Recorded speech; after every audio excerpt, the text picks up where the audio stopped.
Hey everyone, I'm Mary McAndrews from Dread Central, and I am so excited to be here today with Nick McAnulty, who is a writer and director. He directed the found footage film Capture, Kill, Release, which I've written about on Dread Central, but he also just wrote a book called Skinning the Coyote, which is out on October 6th from Wicked House Publishing. Hello, Nick, how are you?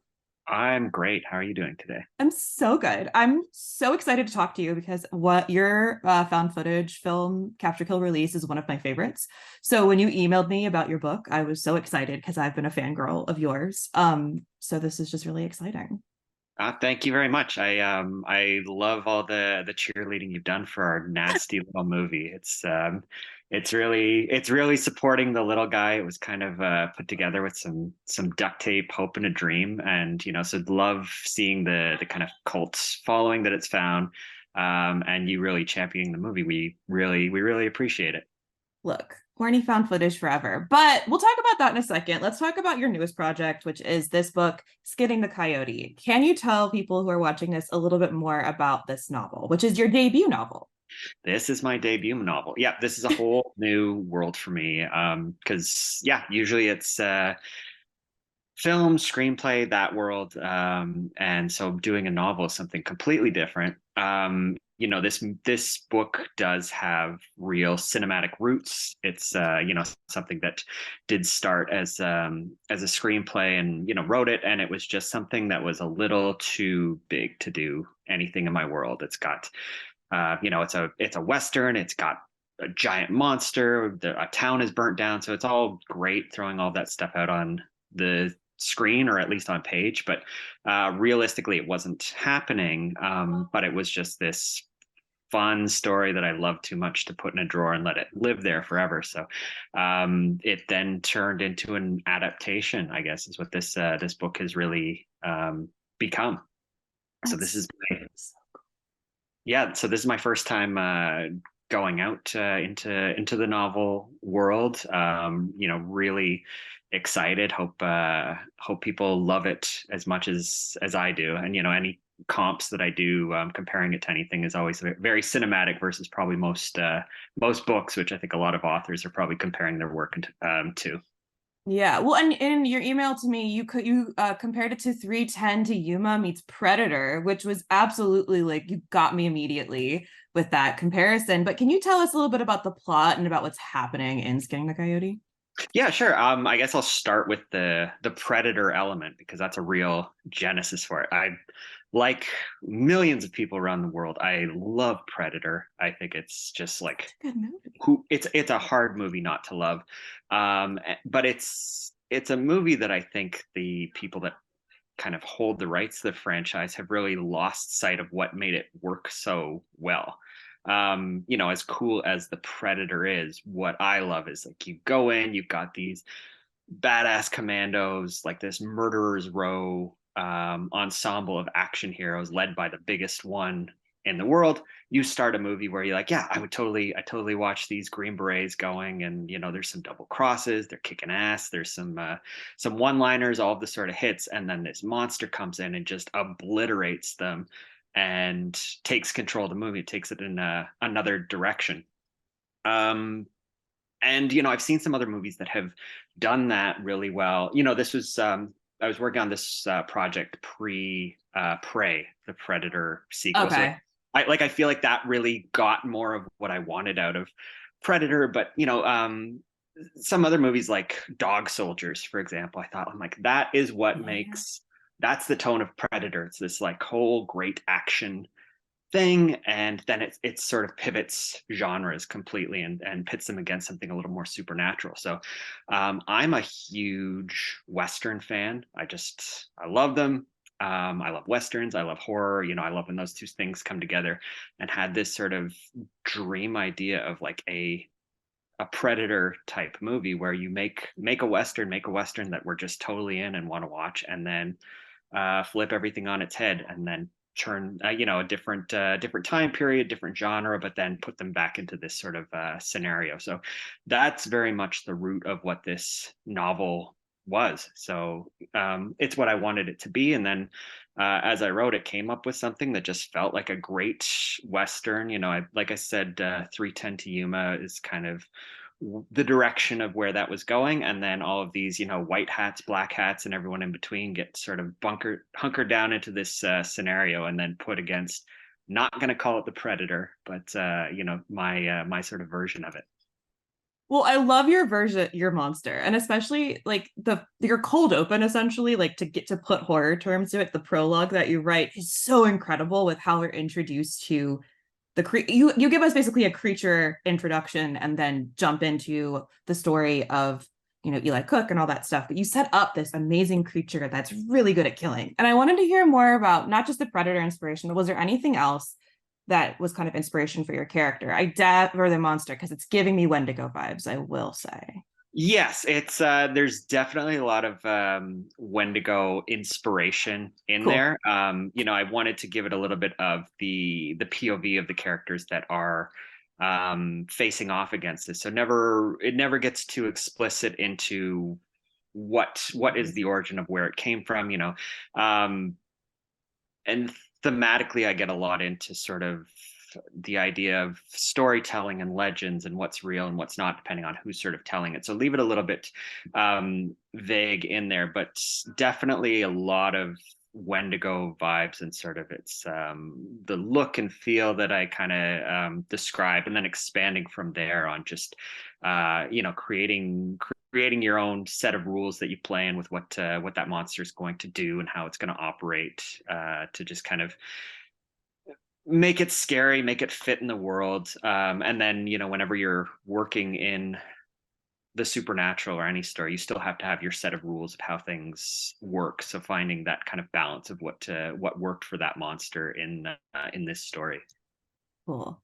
And I would love to hear some of your favorite horror westerns, like movies out there, because I feel like it's not a super like tapped into subgenre in Um, movies, at least in movies. yeah, it's something that's just like not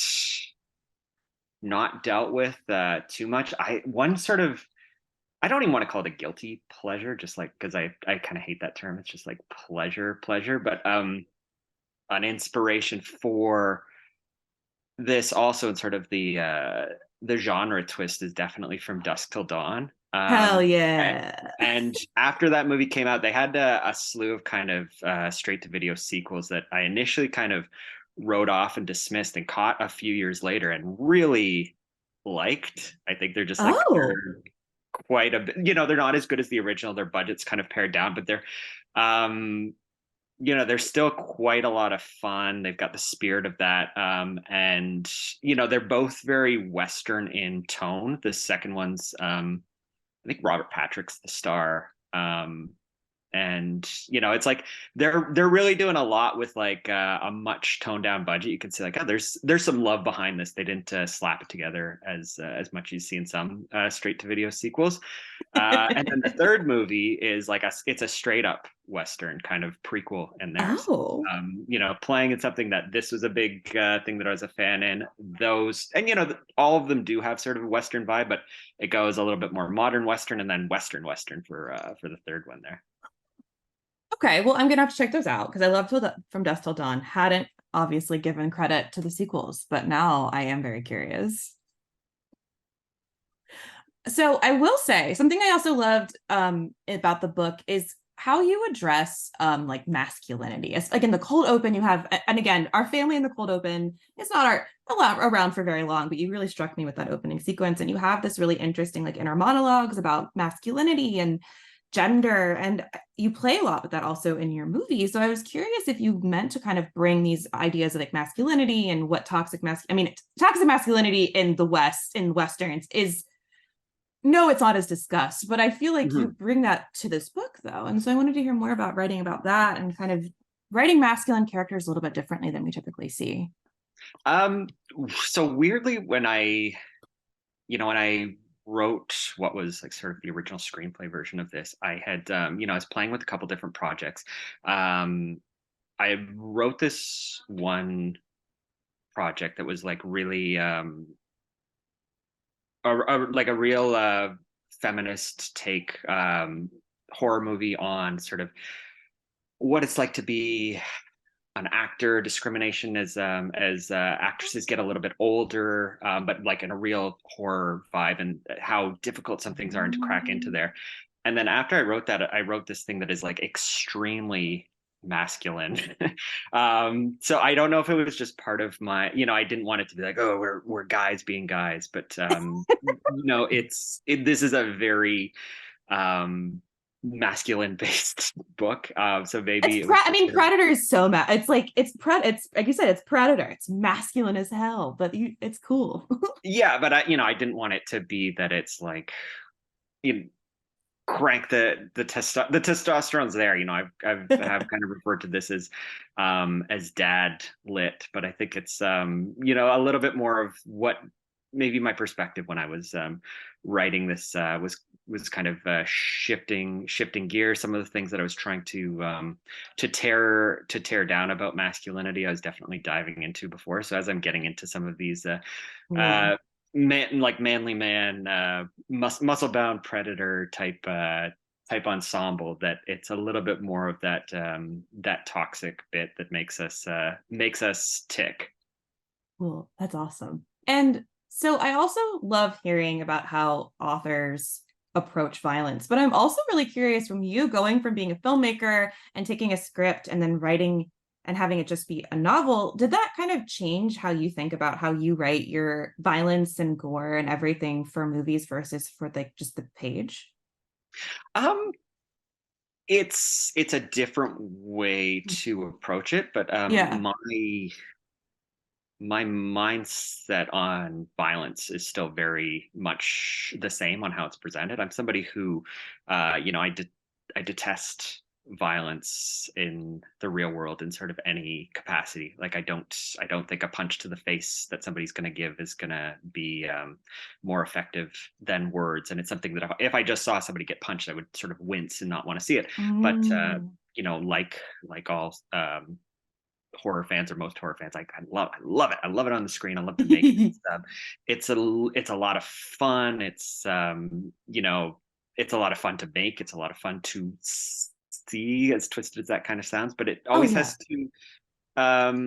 has to mean something whenever it's Yeah. there. So I'm all for push it push it as far as you have to. Like that's totally fine, as long as it has merit and as sort of the why. So this is like most of the stuff I do, there's quite a violent book, but I love these characters, and as you're Yeah. kind of ripping them apart, I'm not, you know minus a couple that are still kind of pretty terrible characters, but still love them. I'm not taking glee in that. So I want it to Yeah. read visceral. You're there, you are still in for the horror element, but it's not just I don't get into a 10-page description, I don't think, on what somebody's insides are looking like as they're kind of dripping. So put you there, relish in it where it makes sense, but I do believe it's all there for a reason, and it's happening to characters that I Yeah. love. So I'm not taking too much glee in when these things happen to them. Yeah. Well, and so mentioning characters, is there a particular character that's not your favorite, but that you were like really proud to kind of find and write and create and put into the world of your novel? I think for the most part, from minus one character, we've got like one really bad guy in there, which bad guys are Yeah. fun. Yeah. But there's a couple characters that are really shades of gray. So there's the one character, Dante, who's kind of set up to be the bad guy before we get monsters and badder bad guys in there, who Yeah. is a lot of bravado, a lot of think of that Powers Booth and Deadwood, just like oozing that charisma to, Yeah. to get their point across. Kind of nasty, who I hope the audience starts to really empathize and kind of go with as we get to the end of this journey with everybody. Cool. So I also wanted to hear a little bit about Capture Kill Release. As I've talked about, love that found footage movie. And I just wanted to hear more about how being a part of that project and where that idea came from? And are you also a found footage person, or was it just the convenience of the format and like the low budgetness of it all? No, that's so this movie kind of came from, again, that what I was saying about violence in the real world versus violence on screen. Yeah. It started as just kind of a drunken, awful conversation with somebody about, like, I think it was about, like, oh, if you killed somebody, how'd you get rid of them, type thing. I love when movies start like that. You're like, wait, that was actually a really cool conversation we had. Yeah, I was with some friends, and then somebody brought, like, we're talking, and it's just like, you do this, you do that. And then my one friend's just kind of quietly going on their phone, Googling something, and they found something that was like, a GeoCities Angel Fire, like awful, awful templated site where somebody really detailed something out, and it kind of ruined the vibe of the night. We're like, okay, that's not fun anymore. Where they read what you would do, and like somebody really thought this out with just too much detail. So wasn't fun in that moment, but like that stuck with me. And then the other thing that's always fascinated me is when two people commit a horrific crime together. It's to a degree, I understand one, some people are just they're not hardwired right, and they do something awful, and it's a tragedy that society failed or something. We can't put our finger on what it is, but when it's two people can get together and something can evolve to the point where they actually do that, I have no idea how that happens, and how somebody's not just like, stop, how do we. So I wanted to explore that, and there's a lot of things that do that. We have your natural born killers, your badlands, um but then wanted to do, what does a gender switch usually look like? That it's usually this this handsome older man is preying somewhat on an impressionable young woman, and through love she goes along with this, that didn't want to see that again. And so that was where that thread and then just started pulling this thread, and how that story is going to be told, and this idea of documenting it really became part of it. So it wasn't just, let's make it found footage for sort of ease purposes, but there's a disturbing nature in there. There's a lot of commentary in there, and sort of our current need to just document absolutely everything in our lives. You need to take a picture of every lunch that you have, every moment that you've got. We all want to just see ourselves on the screen and hear our voices. That what if you're doing that to just an almost satirical degree, like a couple's version of Man Bites Dog, put it, like making that and putting it out there. And with like on something like Man Bites Dog, have it that it's like there's parts of this movie that are, it's actually quite a lot of fun until it's not. Yeah. I love that you have a toxic, gross woman, which I love. I'm a gross woman. So it's fun to watch toxic, gross women, but you put sex on screen, which we never see in found footage movies. And it's such a cool take on found footage and serial killer movies, which is why I was so excited about your book, because I like the POV that you have with these like kind of twists on subgenres. So, oh, it's so cool to hear. So now that you've written your first novel, do you want to write another one? That's the $64,000 question. I'm always have a lot of spinning plates of projects that working on, have done, and are sitting somewhere that I want to do. Yeah. There's definitely a couple ideas that I see that this could go that direction. It's I don't want to say it's a vanity thing writing a novel, but it's a definitely, like, can this be done? It seems, Yeah. this mountain that seems so impossible to climb, and I just impose this challenge on myself to do it and get it out there, and seeing that it's like, oh, this is something that is feasible if you put in the time and energy. The ideas are there. I've definitely got some stories that might work better in that field. So I'll just have to see. I think like the screen is definitely my first love, but this Yeah. this was a hell of a lot of fun to do. It wasn't easy. It was a lot of work. I see people just writing and writing and writing and putting out, and I'm like, I don't know how you do it. So yes, but Yeah. I don't want to end this on a promise of stay tuned for Yeah. what's to come. Well, do you have anything coming out on the screen that you've directed or that you've written soon that you can talk about? I've got a couple things that are very like can't quite talk about. Okay. Yeah, Okay. so I've got a script that's in development that is again a very different genre. It's a bit of a throwback to kind of your early 90s Coen brother uh dumb criminal bottle movie, crime comedy thing that so I'm not directing that, but it's scripts in development somewhere else. I can't get into Cool. the details of what they want to do with it yet, but it's quite cool. Pretty excited to see how that goes.